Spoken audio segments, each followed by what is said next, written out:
भी जो आवाम इनू अपने हथ लै लैणगे तबाही हो ना। कई बारी चलो बाप भी 2-4 छोटे पुत नूं मार दे तो बंदा बन सकता, यार दोस्त भी इदा कर सकते। यह मौत की सज़ा जी ना या अजाब वगैरह कटन की यह अदालत का काम। मकसद तो उस गल का यह अमर बिलमल कि हर आदमी जोड़ा वो एहसास हो भी हो की रहा इर्द गिर्द वो बारे जो महसूस करे बई गलत हो रहा तो मैं इन्हूं रोकां। आपने जी मिसाल दी भी कश्ती अगर सुराख कोई कर रहा तो दूजे अगर आखन सानूं किहड़ी लोड़ है इन्हूं रोकने की, करदा तो करे। पानी जो बिच आ जाना डुबना सारे डुब जाना। कितनी प्यारी मिसाल हजूर ने दी कि मुआशरा जो बिल्कुल एक कश्ती सारे मिल जुल के रह रहा है।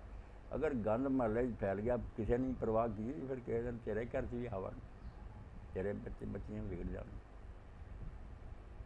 ये हिफाजत सेहत की तरह कि गंदगी नूं सारे ख्याल कर क्यों यार तुम गलियां बाजारां छिड़दे जिस तरह जरासीम फैलन। एक एहसास है जो हर शख्स होवे ना फिर वो आपे वो सोच सकता भी हुण मेरे बस इन्ना की है उन्होंने को करे तो काम सारे ठीक हो जाए।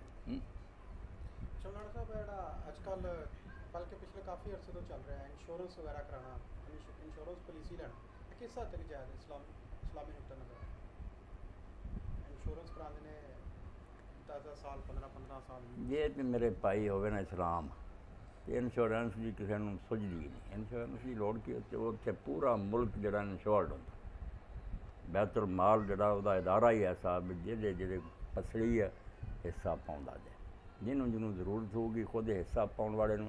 ये नहीं भी सिर्फ प्रीमियम मारन नहीं इनू मुसीबत पऊगी या किसी होर नूं भी जरूरत पऊगी भावें उन्हें आना भी नहीं दिता।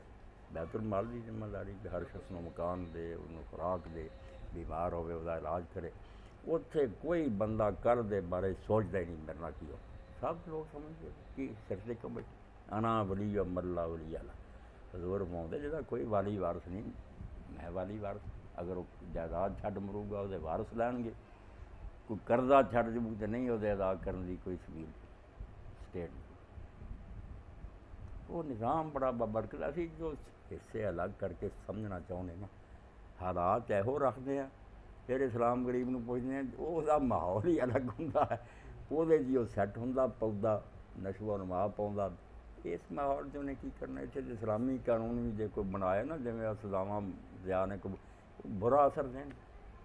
झूठ बोलने वाले गवाह है जज रिश्वत खान वाले मैनू तो उन्होंने शरीफ आदमी नूं 2-4 जाग कह देने उन्हें तनाह किया उत्ते मार देना इत्थे क्या पुछना अंधेर मचिया। वो ऐसी दुनिया होंदी है मुनीर साहब ना कोई झूठ बोलता गवाह ना जज रिश्वत खाते अदल होंदा उत्थे तो मुजरम जिहड़े आप आके कह देंगे मेरे को आ गुनाह है पाक करो।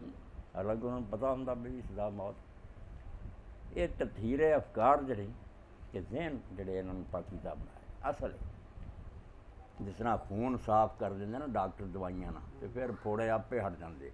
कले कले फोड़े से फया रखता रहे खून बिचों गंदा पैदा कुछ नहीं मेहनत आए दिन।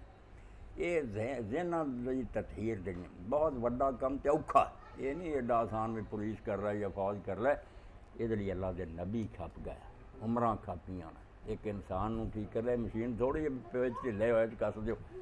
एक शख्स आज़ाद आ खुद मुख्तार है वो किसी तन्हाई च हुंदा किसी लोगों के सामने हुंदा वह अपने आप को खुद काबू च रखना कि मैं नहीं करना। हाँ यह रोज़ा जोड़ा ये होर की है सौम रुकना ये बिल्कुल एक ब्रेक है जिन्होंने ना मजबूत किया जाता ढिली हुई तो कस दो जी रोक दी ख्वाहिश किन्ना जोर कर दिया प्यास आ ठंडा पानी आ एक अद्धा सैकेंड रहिंदा अजान किवें रोकदा तन्हाई च।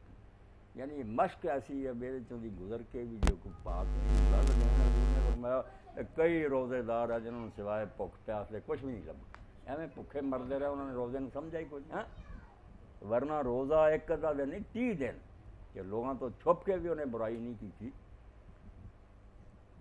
रिसाला एशिया जे करीम मुनीर साहब छपया एक मेजर सी पारसी सी सिपाही सी मुसलमान कोई गलती हो गई वो पिट्ठू लग गया बेचारा सारा दिन दौड़ा रहा ग्राउंड गर्मी बड़ी रोज़ा उन्हें रखा मगर उन्होंने कोई नहीं पता नाले काफर नूं की पता रोज़े का जोर का वक्त हुआ तो नड़के ते गया तो मेजर वेंदा उन्हें मूँह पानी पाया वजू किया पीता उन्हें उन्होंने बुला के आख्या यार ਇੰਨੀ ਗਰਮੀ ਹੈ ਤੇ ਐਡਾ ਤੇਰਾ ਮੰਦਾ ਹਾਲ, ਤੇ ਮੈਂ ਵੇਖਦਾ ਰਿਹਾ ਤੂੰ ਪਾਣੀ ਨਹੀਂ ਪੀਤਾ।